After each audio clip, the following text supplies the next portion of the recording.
You're listening to Dr. Den Does on Black Fox Radio with your host, Dr. Den.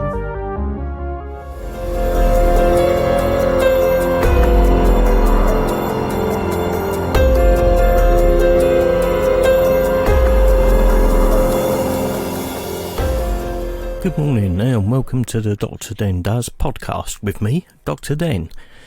It's the 12th of August 2020. It's extremely hot, humid. I'm horribly sticky and miserable and grumpy, which is perfectly normal for me, so we'll just get on with it. Normally, I would have my two co-presenters with me, Scarlett and Matt, but unfortunately, due to COVID and other things that are going on, we've not been able to hook up for a little while now, so I'm running solo. What's been happening around the world? Well, COVID-19 is the obvious one that everybody's talking about. I'm getting fed up of talking about it, so I'm just going to ignore it. We all know what's going on. We all know what the outcome's going to be. We're going to be like this for at least another 6 to 12 months. Well, that's what I think. Anyway, moving on. Now, the next one is the bomb. The one that exploded a few days ago. And of course, I'm talking about the explosion in Beirut, which has got more than 200 victims at the last count, I believe, caused by ammonium nitrate, which was stored unsafely in a port warehouse and just exploded. There's lots of conspiracy files going around, which I hope when I get back to see Scarlett and Matt that we can discuss. One of them is the rod from the heavens, which is basically an American Star Wars thing that was set up by Reagan, which basically drops a steel rod at a hidden target, and when it hits the ground it explodes. No detonation devices on the rod, it just, the pure impact and where it's coming from causes it to explode. Now if it's hitting ammonium nitrate, it's going to explode and cause all sorts of issues, including a meltdown of just about everything in sight. So, yep, that's going on at the moment. Investigations are underway. People are complaining, quite rightly so. Just have to wait and see what's going on. So, there we go. Moving on. What has Dr. Den been doing, you may ask yourself? Well, I can tell you now, I've been doing lots of different things over this COVID period and since I last spoke to you. Mainly personal stuff, having fun in my shed, workshop, and just recently working with my son on his 1967 Beetle, which is a gorgeous car. It's very clean, fairly rust-free. Because I owned a air-cooled garage for a long time where we specialised in VWs and Porsches, he asked me to go down and do some work on the engine, which I've done. We got that running absolutely spot on now, so that's all well and good. We did the usual thing, service, etc, etc, etc. There's a few body parts that I think I'm going to end up sorting out, if you want to put it that way. Probably end up spraying it, which is one of my great things I love to do, is spraying cars and my guitars, of course. So that's one thing that I've been doing. And by the way, son's company is Honey Weddings. You too can hire that VW for your wedding to take the bride to the church and take the bride and groom back to wherever it is they want. Very, very reasonable fees. Just look up Honey Weddings, Google, and you'll find them. Yeah, so really cool. The next thing is my motorbikes. I've got two motorbikes. I've had them for quite a long time. The Virago 535, which is my favourite motorcycle, has been sitting around for 8 years in the garage, and I've decided that this winter I'm going to take it out, completely rebuild it, strip it down, sort out all the little bits and pieces. I've just bought a brand new stainless steel high gauge, high gloss exhaust for it, which cost me 5 arms and 10 legs. So hopefully next summer I'll be back on the roads back on the roads on my motorcycle, just enjoying riding around. Although the Virago's been in the garage for 8 years, I did run the Kawasaki for 5 or 6 years after that. So anyway, And I think that's it. Projects for the winter, obviously, on my bike. There's some guitars I want to get finished. Quite a few bits, really. I'm going to be experimenting with paints. Like I said before, spraying vehicles and spraying things is one of my passions. So hopefully I'll be doing something with that over the winter, just to come up with some new ideas for custom paintwork, etc, etc. Okay, so news. What news have we got? UFO news. Somebody videoing, I believe, don't quote me on this, it was either McElroy or somebody else. Anyway, doesn't matter. He was videoing them and following the ball in the air, and in the background, out of nowhere, appears a UFO in the shape of the classic UFO flying saucer thing. So he films it, doesn't realise it until he looks back at the footage, which most of us don't do. We don't see things until we look at that footage, and then he put it up on a couple of websites and it's gone crazy. So yeah, so that's the UFO on the PGA Golf Tour. Never seen a grey playing golf, but you never know. There's always a first time for everything. The next thing is UFOs over the UK. At the moment, there seems to be a huge amount of them that apparently change shape and change colours all the time.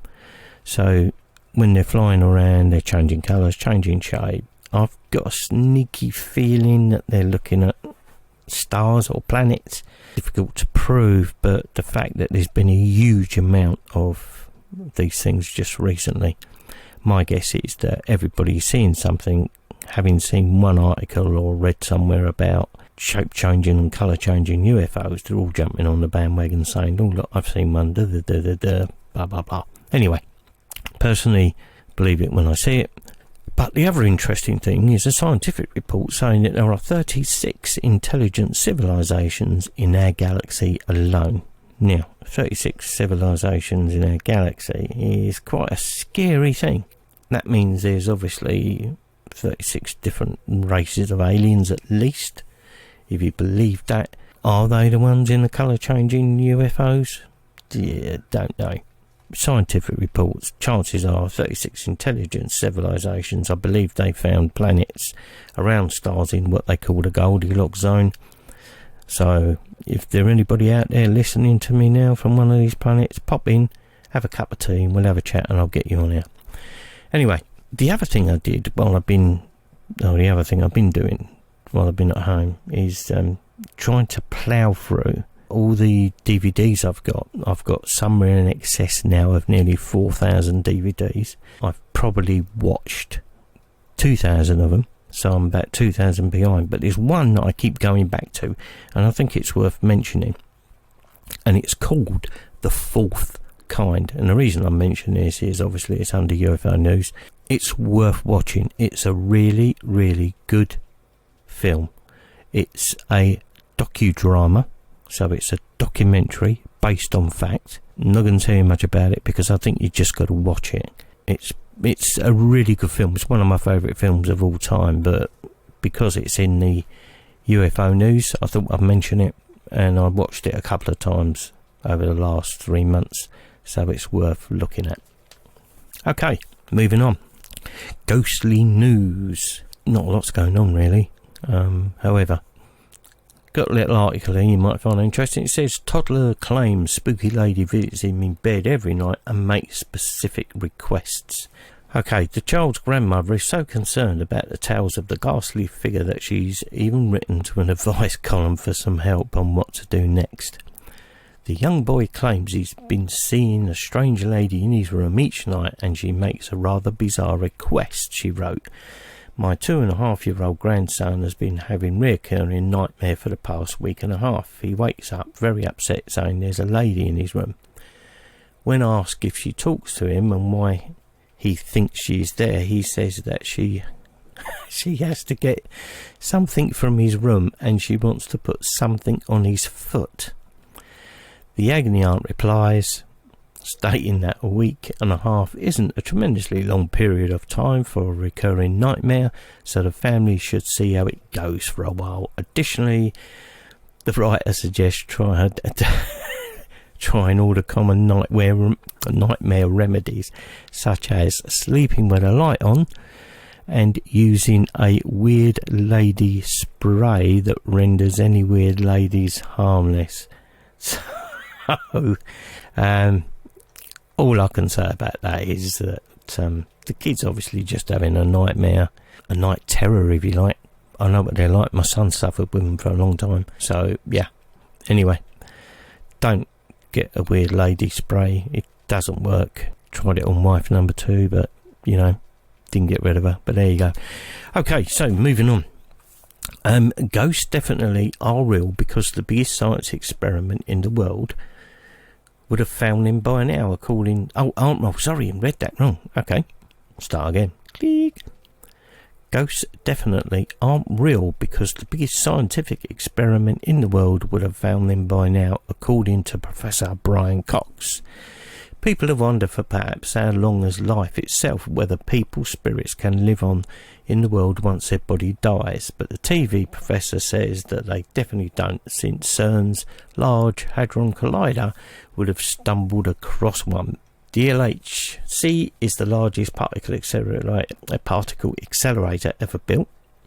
It includes a huge ring of semiconducting magnets that accelerates and flings around particles, sending them into each other at such high speed that they can be used to understand some of the most fundamental properties in the universe. In doing so, scientists can find how elementary particles interact and behave, and understand how they work to compose the world that we see around us. Okay, so according to Brian Cox, CERN would have seen ghosts by now if they existed. There was some fear when this thing was set up that it was going to cause a black hole and the whole planet would be sucked into CERN. But as yet, hasn't happened. But you never know. Could well be one day. There's been rumours of storm clouds above CERN when they're running it. All sorts of strange things, but I don't know. We just have to wait and see. Moving on. Bigfoot news. Bigfoots. We don't get a lot of Bigfoots in the UK, apart from my brother who's got a size 14 boot. Anyway, a gun-wielding camper has opened fire in an American national park because he saw Bigfoot. Yeah, okay. The man, who has not been named, offloaded several rounds at Mammoth Cave in Kentucky after telling other overnight visitors the half-man, half-ape had lunged at him. Park rangers have since said that they found no evidence of Bigfoot was there, but are investigating the fact that a firearm was fired. Sounds to me like a little bit too much moonshine around the campfire. But I think that's it for Bigfoot news. I'm not really sure what to say, apart from... yeah, never mind. Okay, so finishing up now, and going to talk about the courses. Obviously, over the summer I've been developing courses for myself and for my evening classes, and I'm pleased to say that Cinema Photography 101, which is quite a decent course actually, even if I say so myself, takes you from the beginning of not knowing anything, not having any equipment, all the way through to producing either a documentary or a short film. Starts at 10 weeks, 20 weeks, 30 weeks, and for the more advanced stuff, up to 60 weeks, which is basically 2 years. That's 2 hours once a week, 2.5 hours once a week. We'll have to discuss that later. But it's a really interesting course. You will learn everything from what cameras to buy, what cameras not to buy, what do you need, what you don't need, how to understand how a film is made, what the language is, the secret language of film. That's what I like to call it. And I think it's quite interesting. What qualifies me to put together a course like this? Well, I was a lighting cameraman for 11 years. Worked on some big films, worked on some little films, worked on documentaries. I've made my own documentaries quite successfully. So, yeah, if you get a chance, they're going to be running at Cottenham Village College in Cambridgeshire. Have a look out there, see what's going on. Come join the course. Come make films. Should be fun. Okay, so that's it. Hopefully next time you hear from me, it'll be with Scarlett and Matt. Fingers crossed. I know there's no way that we're going to get together for at least another 2 or 3 weeks, but hopefully after that we'll be able to go back into the studio and make some decent podcasts. Okay, so with that, all I can say is stay safe, look after yourselves, be kind to everybody, waffle, waffle, waffle. Please click the like button, subscribe and all that sort of stuff, which is difficult for a podcast, but there you go. Talk to you soon. So I think Dr. Den Does has done what he does and is going. Bye bye. Welcome to the Dr. Den Does YouTube channel. Like, share and subscribe. Also find us on Facebook, Twitter and Instagram and drdendoes.co.uk.